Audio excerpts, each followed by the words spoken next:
How many of you, for the past hour and 20 whatever minutes, have been in agony? Could we just let the guy sit down?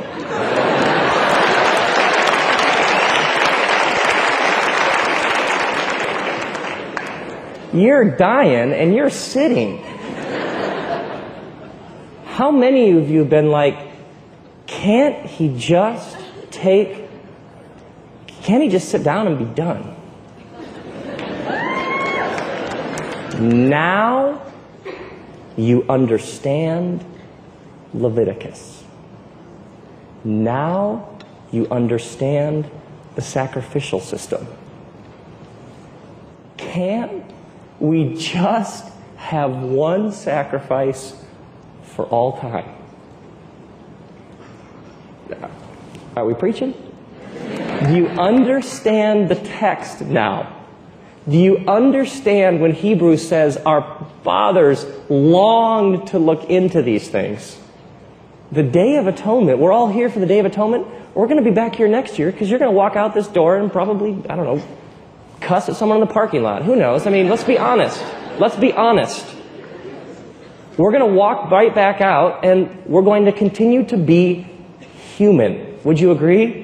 So we're going to be right back here next year going through all the same rituals. To be deep into the text is to begin to feel what our forefathers felt. Can't we just sit down? In a moment, this priest is going to sit down. Because our priest sat down. Are we tracking?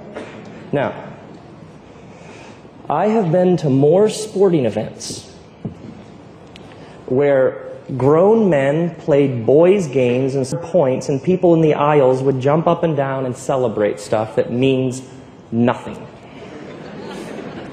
I know your city. Back when you had a basketball team, you knew how to celebrate.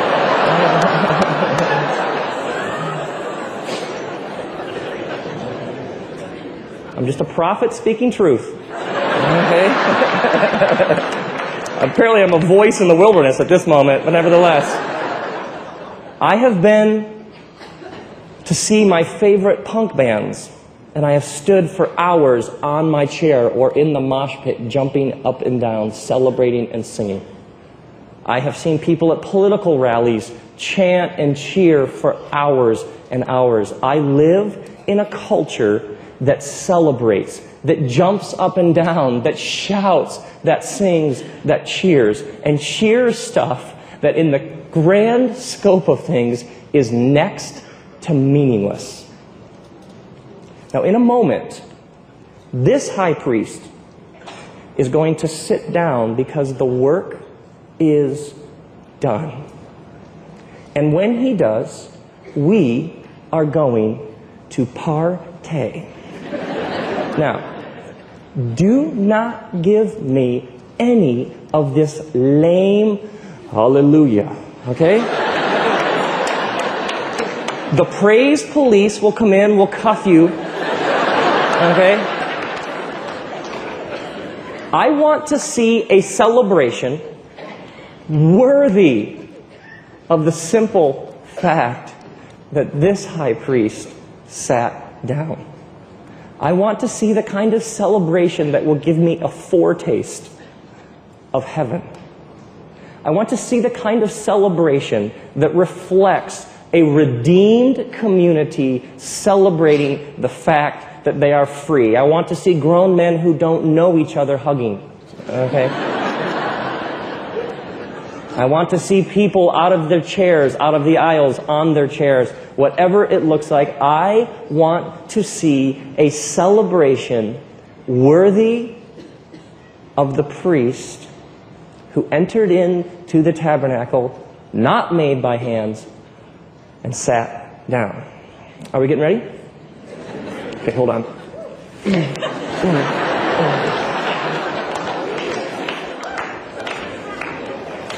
Now, if you're here and you're wondering what this is practice for forever. Okay? Now,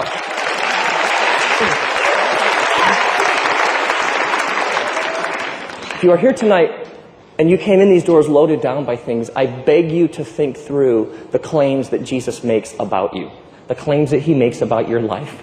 The gospel, when it was first heard, people said, hey, that's good news. We were created by a God who keeps whispering year after year after year, and sometimes he yells, it's true. It's true. Okay? It's true. You ready? Are you getting ready? You warmed up? Oh, this is going to be the best. Okay.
And here's the question for us in the passage. What was the rich man in the passage doing? So what was the rich man in the passage? What was he engaged in doing? So we get an answer, just shout it out. Farmer, an arable farmer. He's a farmer, and what was so what happened to him? He had good crops. Yeah, good crops. So what does he decide to do with the crops? Store them up. Store them up. And what does Jesus go on to say about that?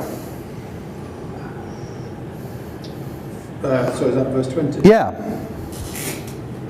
Oh, God says to him, You fool. That's a bit strong, isn't it? He's just building barns, for Pete's sake. I mean, didn't Joseph store up lots of food for Pharaoh? So why is this guy a fool and Joseph is blessed? Why is that?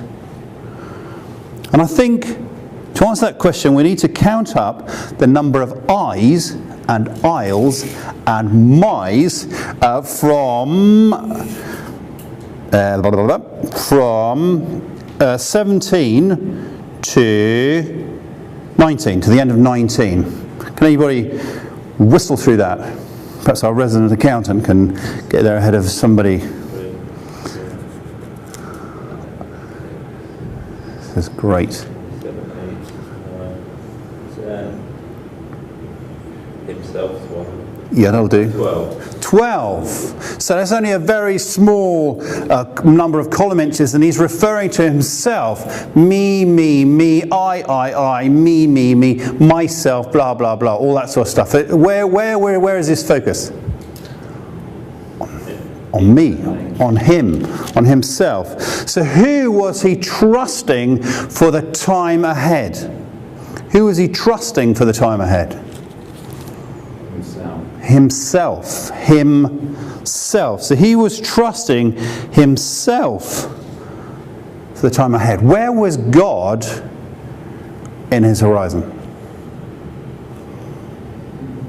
Nowhere.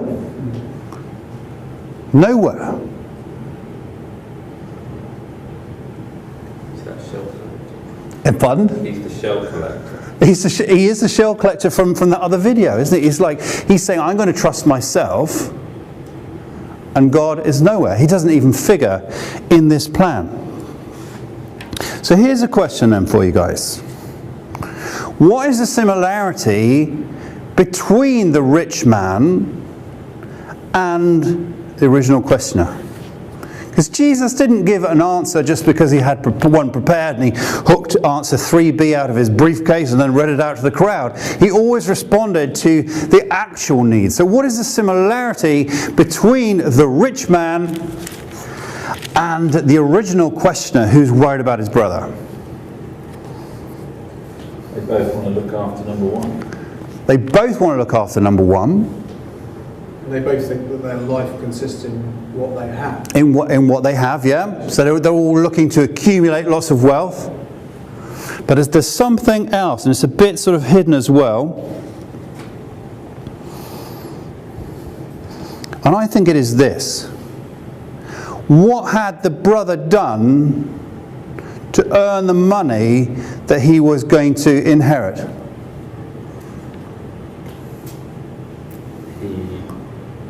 The only inheritance criteria was that he was a son. Yeah. He was blood linked. So he basically, the thing that he'd done was being born. Yeah. Which he didn't have a lot. He didn't, not really. So could we assume that he'd done absolutely nothing to earn that money? But he had this sense of entitlement. He said, "Now that is mine. My brother has nicked that money. That's my money. I earned that. That's my dad's money. I need that. That's mine. That's mine." So how is that similar to the rich man?